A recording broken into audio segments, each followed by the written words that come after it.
Hey everybody, welcome back to the Grounded Seeker podcast. This is episode 6. John Wellwood coined the wonderful phrase of spiritual bypassing, which means, in his own words, trying to rise above the raw and messy side of our humanness before we are fully faced and made peace with it. Now, this episode is a touchy one, why I'm quitting non-duality. Maybe a bit jarring. And I want to get into what I mean by that specifically, because in truth, you can't really quit non-duality, right? Once you've realized certain truths in your experience, that's what we experience. And I'm not shunning the non-dual teaching, or I'm not gonna wave the finger at it and say that it's the worst thing that ever happened to the world or anything, or anything like that. And, I'm making this podcast episode because there's a lot of criticism toward non-duality recently, it seems. That seems to be my interpretation of like the YouTube scene. It seems that a lot of creators who initially stemmed from that non-dual seed, well, especially like new creators, young teachers and stuff, have been fed up with non-duality, maybe you would say. Fed up, frustrated, or maybe just a better way to say it is they're going in different directions.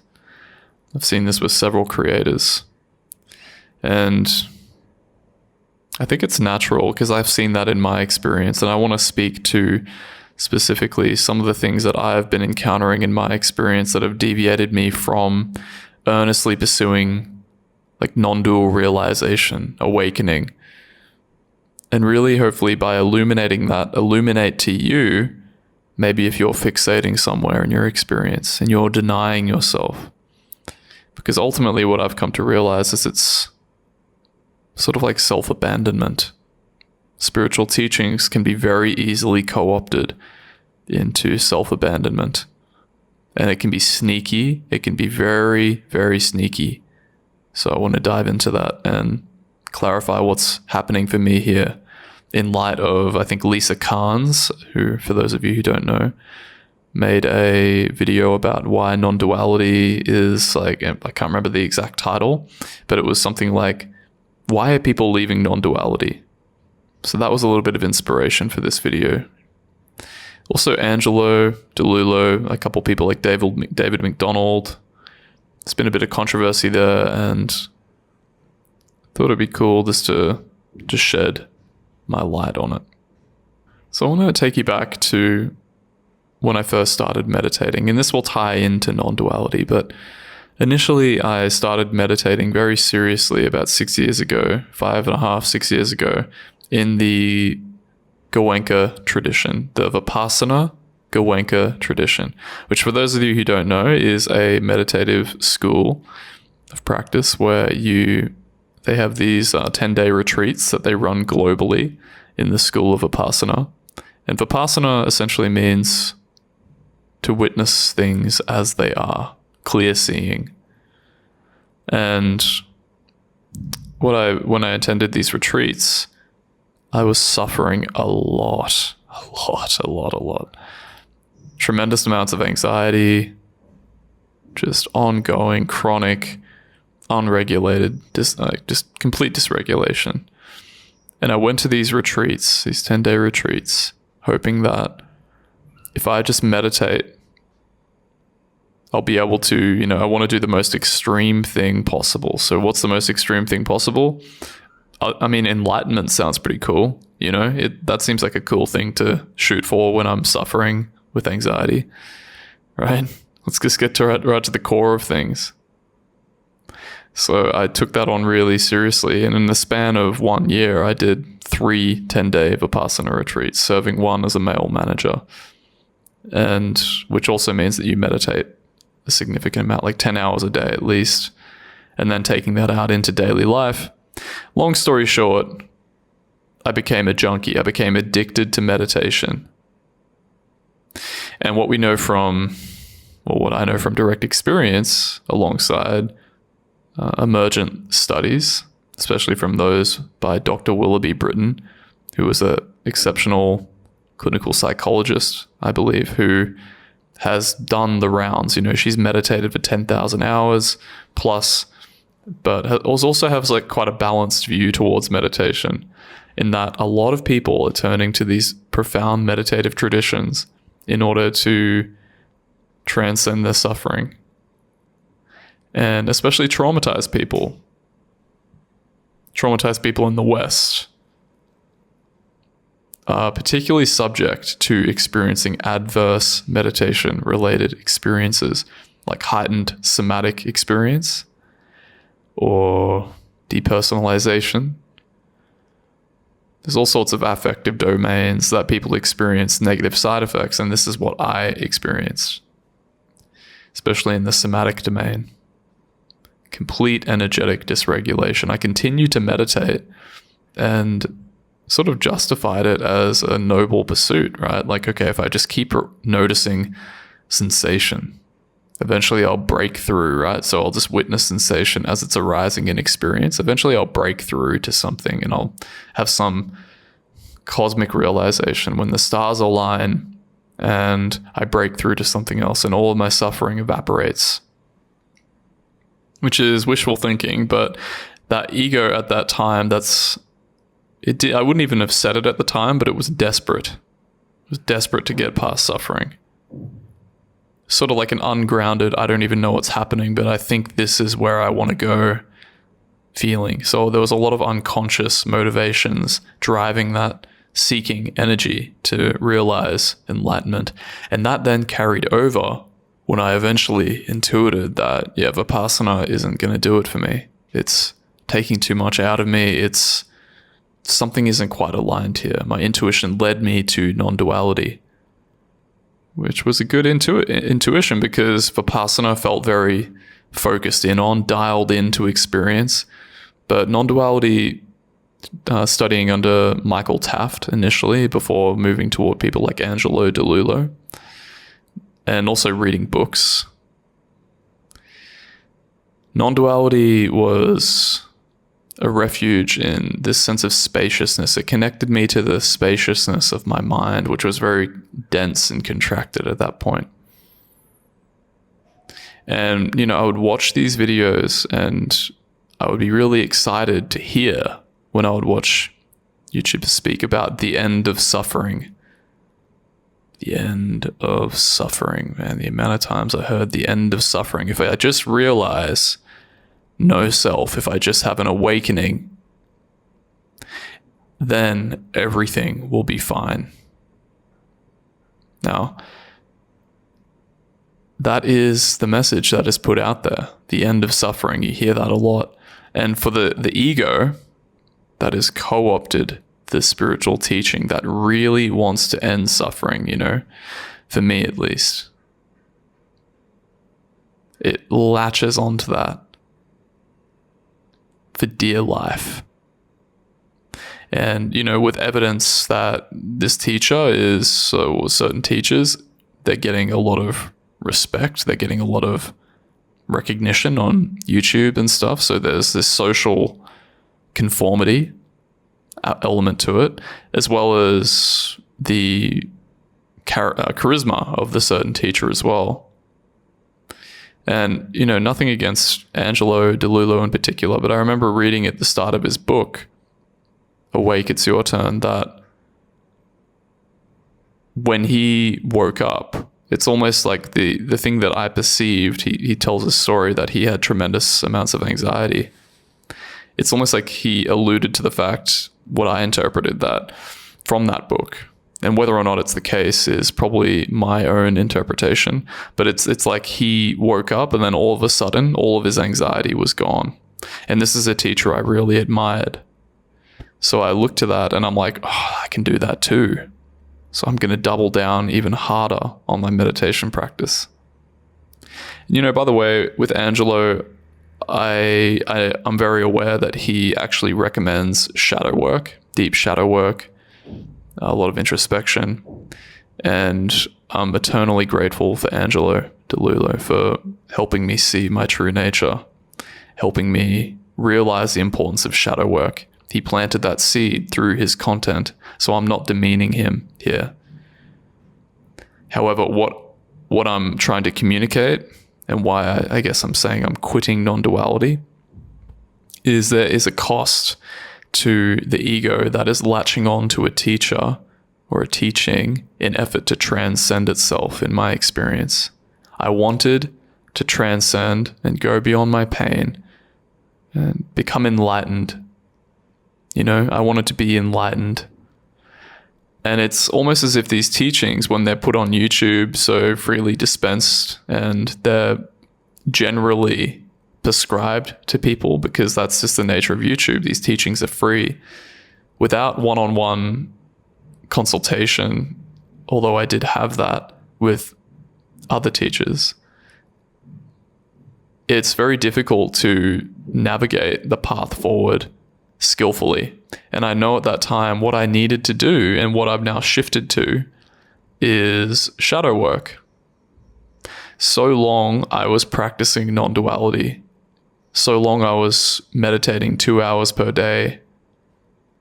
So long I really just wanted to shift and go beyond all of my suffering. And always, throughout that whole period, I always realized that this doesn't feel right. I want to turn to those inner children that have been neglected in my experience, and I want to meet them full on and integrate and just understand and see what they are, because there's a lot of noise being made there. There's a lot of discomfort in the body. And continuing to rest as awareness was not the solution. Continuing to just rest with sensation was not the solution.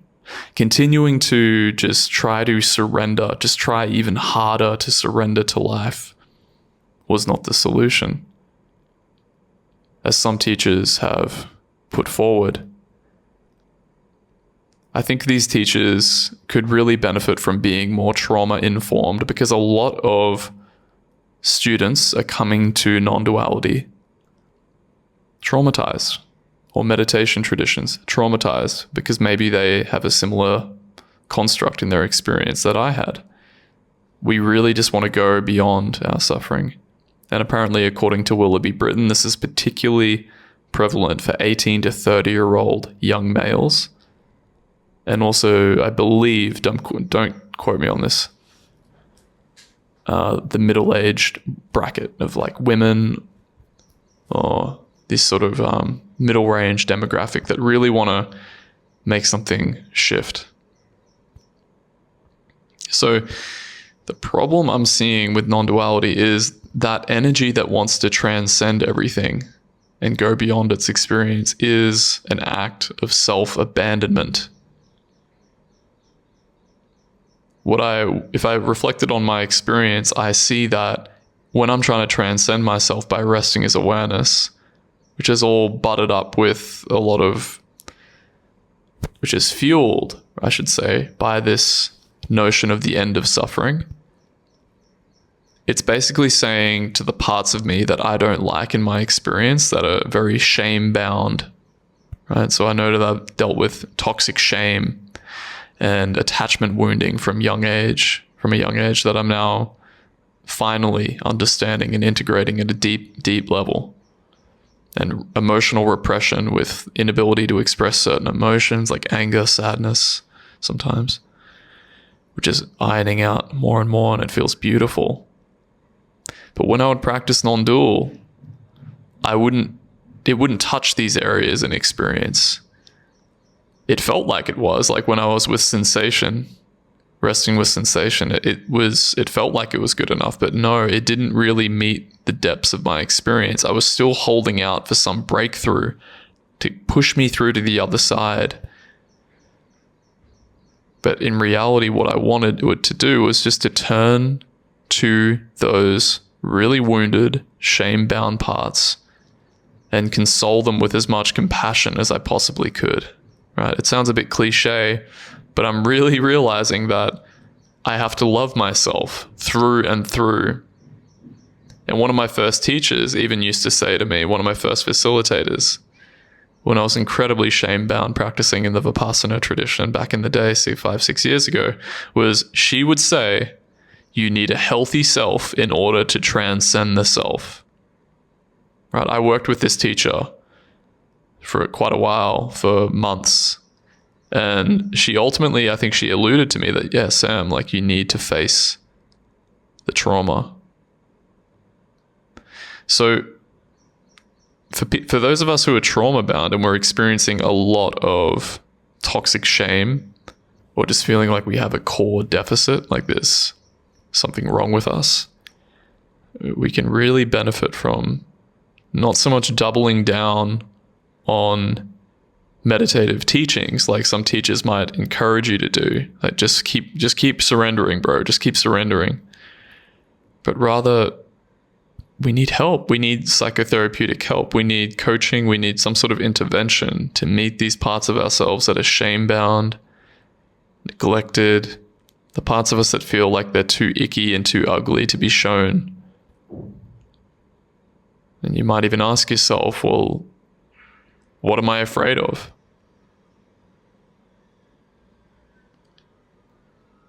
What is it that I'm afraid of?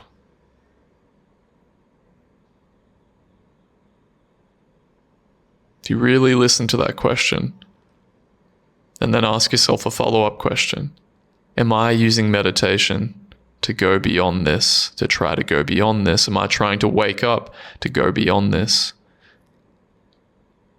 Because ultimately, it's just going to be brought back. You're going to have to realize at some point, if I heard this message 3 years ago, I probably would have just palmed it off and just said, oh, yeah.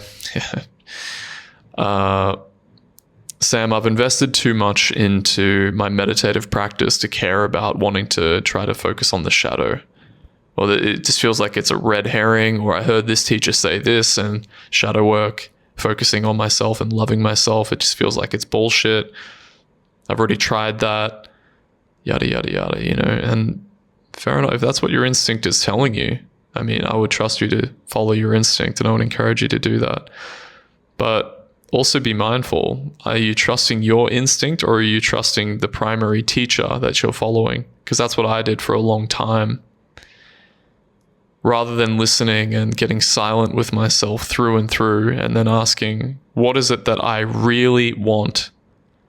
I put a lot of emphasis on what teachers say that I should be doing in experience, rather than what I knew in my heart I should be doing.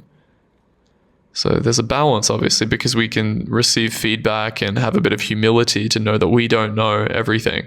So receiving feedback from teachers is warranted, but then we need to be running it through the filter of, what is it that I really want? What I really want is to no longer abandon myself and use meditative practices to abandon myself. I no longer am going to prioritize another teacher's perspective over the innermost promptings of my heart. I no longer am going to abandon those little parts of myself that were so chronically rejected and stuffed away in the corner that I need to meet with skillful inquiry, like that I do now with myself and other people, of being coherent, of really meeting it in the body, the somatic felt experience of what I learned, why I do the things that I do, why I am conditioned the way that I'm conditioned, tracing it right back to the core of where it came from, reconsolidating that memory into something of more empowerment, and even just to see that memory rather than walking on eggshells over the top of it and pretending that I'm awakened and spiritually enlightened by having some sort of a spiritual persona. But deep down, there's a part of me scratching at me saying, please give me attention. Please stop abandoning yourself. Please just give me love. So you can even ask that question now if you feel so inclined. There's a part of you that you're afraid of. If you ask, what am I afraid of?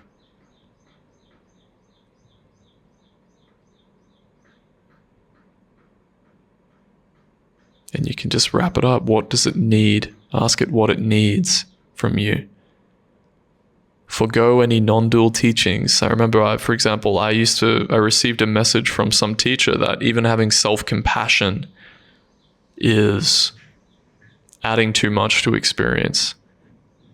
And bro, man, for the traumatized ego, that is such toxic advice. Now, in a way, we need to have our own discretion, and it's almost not on that teacher's fault that I was told that, because I wasn't trusting myself. I wasn't exercising my own discretion, but it is on the teacher to become more trauma informed. So that's why I'm quote unquote quitting non-duality, is because I'm meeting myself now at a deeper level than I've never met myself. I'm not just looking at the surface stuff. I'm going right to the buried roots. You know, I'm talking like attachment wounding and really buried pain that has been stuffed away in the corner is finally seeing the light and finally experiencing love. And it feels deeply right for me right now. But, you know, trust yourself, trust your own instinct. What feels deeply right for you? Does it feel right to do something like shadow work?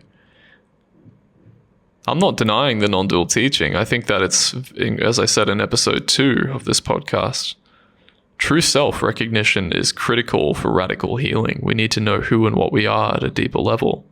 So it's not to throw the baby out with the bathwater. And there are certainly undeniable non-dual truths in experience.